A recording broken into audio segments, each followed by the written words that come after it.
When Linda from the HOA stormed through my gate, phone in one hand and clipboard in the other, yelling about unregistered agricultural structures, she had no clue she was stepping onto federal surveillance territory during a month-long DEA sting. She jabbed her finger at my barn like she'd just uncovered a terrorist hideout beneath a chicken coop. I blocked her path, cool as a cucumber, even as agents inside scrambled to kill the monitors and mute the audio. Then she did what every HOA dictator with too much time and zero context does. She dialed 911. "Yes, I'd like to report a suspicious man," she announced, loud enough for me to hear. "He's running some secret lab in a barn, and I think he just threatened me with a code violation." The dispatcher, one of my undercover crew, responded with a line that nearly made her drop her fake nails into her sandal. "Ma'am, please step away from the federal operation. I never wanted trouble. That's why I picked this quiet, overlooked HOA community on the edge of nowhere. My gig as a DEA agent required secrecy, silence, and a low-profile spot where no one noticed anything unless it blocked their driveway. I'd moved in under the name Tom Harris, bought a modest house with a barn out back, and told nosy neighbors I restored old farm gear. No one batted an eye until Linda got elected HOA president. She wasn't just a president. She was a power-hungry blend of mall cop vibes and reality TV drama. She'd lived 2 blocks away for years, but once she grabbed that gavel and a flimsy folder labeled HOA rules, her reign of terror began. Grass too tall. Violation. Kids drawing with chalk. Vandalism. Lawn gnomes. Contraband. But her true fixation was my barn. The locked, camera-watched barn that, in her mind, hid gold, rogue livestock, or a militia podcast studio. It started 2 weeks earlier when she slid a note under my door. "Please remove barn. HOA bylaws prohibit secondary agricultural structures within 500 feet of a paved road." I ignored it. I was too busy planting mics for a drop between 2 mid-level cartel runners using this rural HOA as a blind spot. Silence wasn't disinterest to Linda.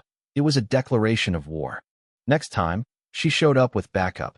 2 retired, confused board members clutching lemonade like hostages.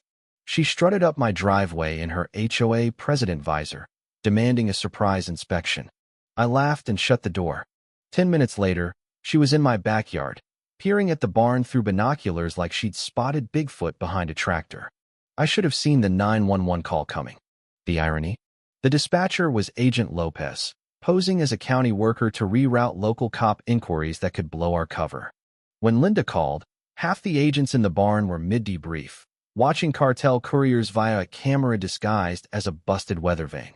The other half were cracking up so hard they nearly spiked the audio. But the real issue wasn't her wild accusation. It was her earlier post on the HOA Facebook group. Mysterious man with suspicious barn. Possible drug activity. Taking action. HOA United. A well-meaning deputy, not in on the sting, saw it and responded to her call. Within 15 minutes, flashing lights rolled down my gravel road. I stepped outside as the cruiser pulled up, lights spinning, siren off, tension thick. The deputy climbed out, hand on his belt, expecting a meth lab, not a suburban dad vibe. Linda beamed like she'd saved humanity. "There he is," she shouted. "That's the barn guy. He threatened me when I tried to inspect it." "Ma'am," the deputy said warily. "You said he had weapons?" She waved a hand. "Well, emotionally threatening. His tone was hostile, and he mentioned federal property, which is nonsense. This is HOA turf." I took a breath, pulled out my wallet, and flashed my real badge. "DEA." The deputy stepped back, eyes wide. Linda's jaw dropped, then snapped shut like a rusty hinge. "You're what?" "DEA," I repeated. "This barn's part of an active investigation. Your post's already flagged by our cyber team. You just walked into a restricted zone." Linda blinked, then tried to rally with the speed of someone realizing they'd just sued the FBI by accident. "You can't do that. This is my neighborhood. I pay dues. I have rights." "And now," I said calmly, "you're interfering with a federal investigation. Stop talking." Inside the barn, the team was in damage control mode. The cartel drop hadn't happened yet, but this exposure could derail everything. They weren't dumb. They had scouts. If they sniffed feds, they'd vanish, and someone else would pay. But my immediate problem was Linda, who'd turned a narcotics sting into an HOA zoning spat. As the deputy processed the mess he'd stumbled into, I locked eyes with Linda. Leave this property now. This isn't about bylaws, it's federal jurisdiction. Come near that barn again, and I'll detain you for obstruction. She glared, glanced at the deputy, then the barn, still weighing if this was a bluff. Then she stormed off, muttering about lawsuits and news crews, insisting it wasn't over. She was right, it wasn't. Within 24 hours, it'd go completely off the rails, with Linda at the heart of one of the DEA's biggest undercover flops. The cruiser had barely left when I got a text from Lopez. We've got a problem. He was in the feed truck, a mobile command center disguised as a delivery van, wired tighter than a bank vault. Before I could reply, another message. Linda's post got traction. Local PD might poke around. Great. Her Facebook conspiracy was gaining steam, and the cartel monitored local buzz. We'd intercepted their burner line pinging her post, coded, but spooked. The balance we'd held for months, staying invisible to crooks and civilians alike, was crumbling because one nosy neighbor hated my barn. I locked the door twice out of habit. Inside the barn, agents were shifting gear, repositioning cameras, packing sensitive tech for a possible evac. If the cartel thought we were onto them, they'd scrub evidence, reroute shipments, maybe burn their local pipeline. Worse, if they linked Linda to us, she'd go from pest to liability or bait. Down the block, Linda stood on her porch like she'd won a war, her lawn filling with folding chairs and curious HOA members sipping coffee, more picnic than meltdown. One waved at me. I nodded tightly and shut my blinds. I knew what was next, an emergency meeting.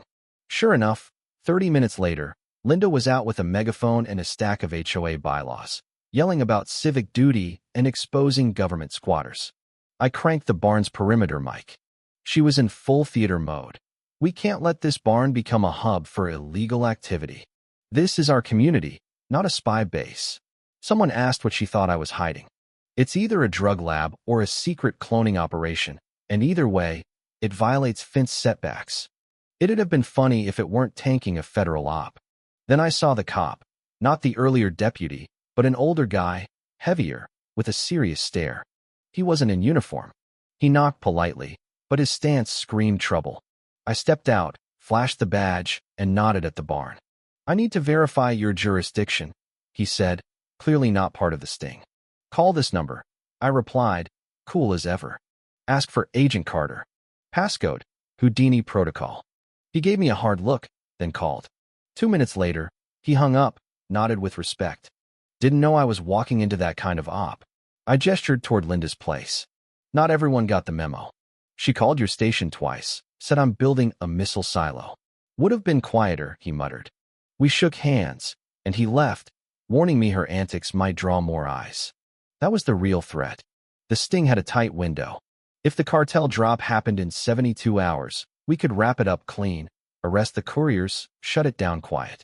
But if Linda's circus pulled in too many gawkers, we'd either abort or go loud. Both sucked. One trashed months of work, the other risked lives. Back in the barn, Lopez slid open a panel and waved me over. We've got chatter. Cartel thinks we're compromised. That post spooked them. They pulling the drop? No, speeding it up. Tonight. My stomach tightened. We weren't ready. Coordination with backup teams was shaky. The safe house wasn't set. But ready or not, it was on. Then the kicker. Linda's planning a bonfire, Lopez said. What? She just announced it. HOA Unity Night. Starts in 3 hours. Guess where? I didn't need to ask. Of course it was by the barn. Now we had a cartel rushing a drug drop and retirees roasting marshmallows 30 feet from where armed crooks would swap duffels. We'll play it tight, I said. Contain the bonfire crowd. Keep Linda clear. Let the drop go clean. Lopez nodded. We'll call in 2 more agents for the crowd. Blend in as neighbors. You watch the barn and handle Linda. She's obsessed with you. If anyone can distract her, it's you. He wasn't wrong, but babysitting a woman who thought I was a government tyrant made me question my career choices. As dusk fell, my yard turned into a mix of cookout and protest. Tables popped up, kids waved glow sticks, and Linda stood at the center like a dictator of a failing state. I stepped out, nodded at Lopez, now in a lawn chair, sunglasses on, drink in hand. Linda spotted me and charged over. "Here to apologize?" she asked, her tone venomously sweet. "Just enjoying the night," I said. "Maybe you'll answer some questions, like what's in that barn?" "It's a barn," I deadpanned. She glared. "I know you're not who you say you are. And yet I live here, just like you." She tried to shove past me toward the barn. I blocked her, casual as ever. "No admittance, Linda. It's my constitutional right." "You mean the Constitution of Facebook," she snapped, storming off, but not before whispering into her phone. Then I saw it. A camera in her shrubbery, aimed at the barn. "Lopez," I hissed into my mic. "We've got a lens on us. We see it. Might be Linda's live stream. Too sharp, though? Could be cartel. Perfect. Not only were they watching, but they might think Linda was with us."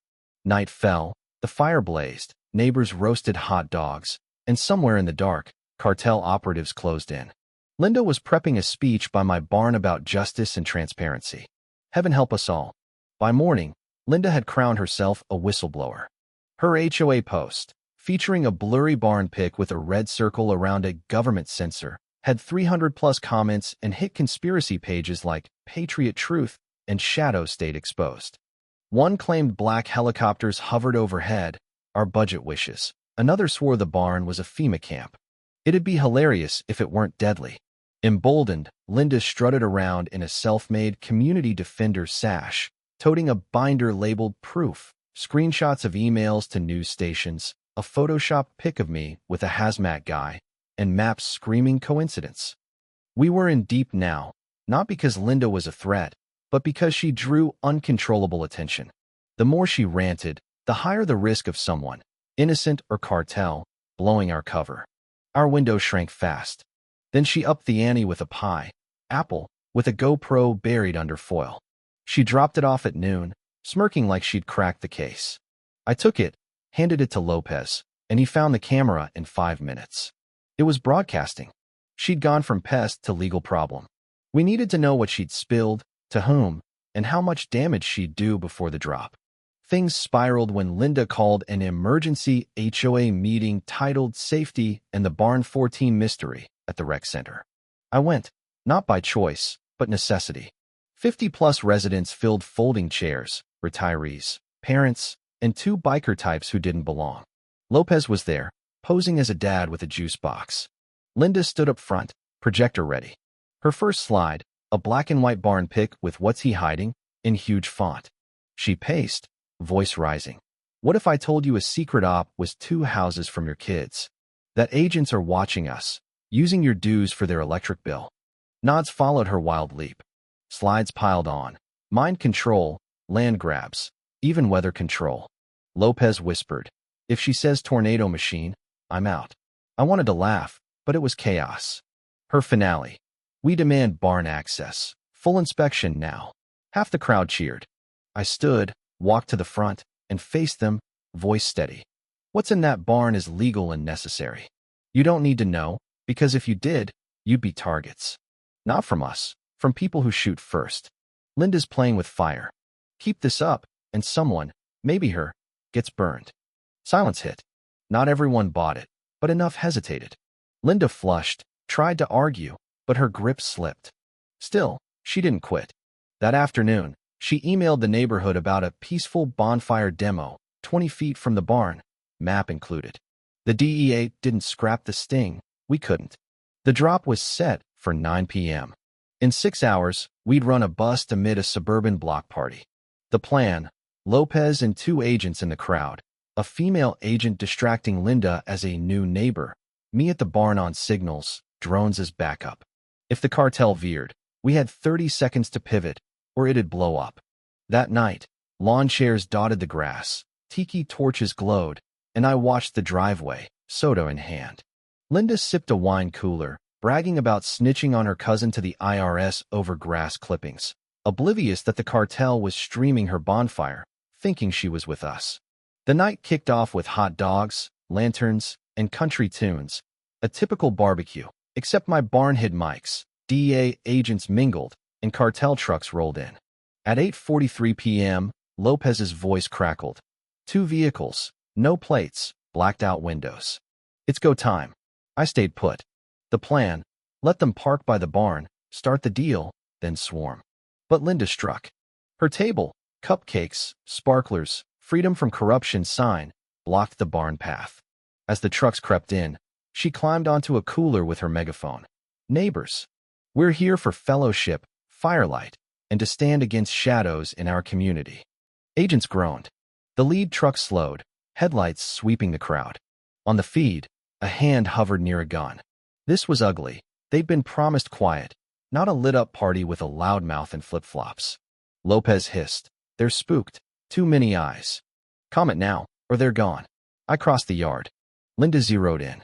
Here to confess or silence me? Just keeping the night safe? I said. Fire codes. Move your table. It's a fire zone. What zone? The one I'll enforce if you don't. She scowled, shifted it. The first truck parked. 2 stiff contractors stepped out, eyeing the barn. I pinged the team. They were in. Then chaos. A kid's illegal fireworks popped off, sparking cheers. To the cartel, it was gunfire. One ducked, flashed a weapon. His partner yelled, reaching into the truck. Lopez barked, go now. I dropped my soda, hit the signal. Agents burst out. Grill guy tackled one. Cooler gal tossed the other. Chairs flew. Screams erupted. Linda bolted toward the barn. She yanked the side door, tripping a sensor. A drone net shot out, snaring her mid-step. She hit the grass, tangled like a caught fish. The last driver froze, hands up as agents swarmed. Neighbors were herded inside, evidence bagged, suspects cuffed. I stood over Linda, still netted, fuming. You assaulted me. You trespassed on a federal op, I said. I was protecting us. You nearly got shot. Is this recorded? Everything is, Linda. By morning, a neighbor's video, Linda versus GovNet wins, went viral. Cleanup wrapped when a suited man with a briefcase arrived, asking for me. Legal counsel for the suspects, and MS. Linda Grayson. Both. She hired us last week for protection if her claims held. They didn't. Now she's in a conspiracy probe, obstruction, interference, more. Linda, half-netted, sipped water, clueless how deep she'd sunk. The next day, silence blanketed the block. No kids, no sprinklers, just tension. Lopez buzzed me. 3 cartel arrests, but Linda was indicted. Her bonfire stream flagged her chats with a cartel-linked firm. She'd fed them crumbs, thinking she was exposing me. They'd used her to confirm DEA heat. Charges, obstruction, illegal surveillance, harassment. She left in cuffs, power suit and smug grin intact, tossing a soundbite. This isn't justice. It's a cover-up. By afternoon, barn block, trended. Memes of Linda on her cooler, her net tumble set to music. Her megaphone hit a museum as modern mayhem. I spent the week on reports, debriefs, and barn shutdown prep. But the brass pivoted. The barn became a federal monitoring station, fenced, assigned to me. Cover, agricultural research. Real job, cartel tracking, using Linda's noise as a shield. Her forfeited house. DEA bought it for briefings and potlucks, dubbed Linda's Lounge.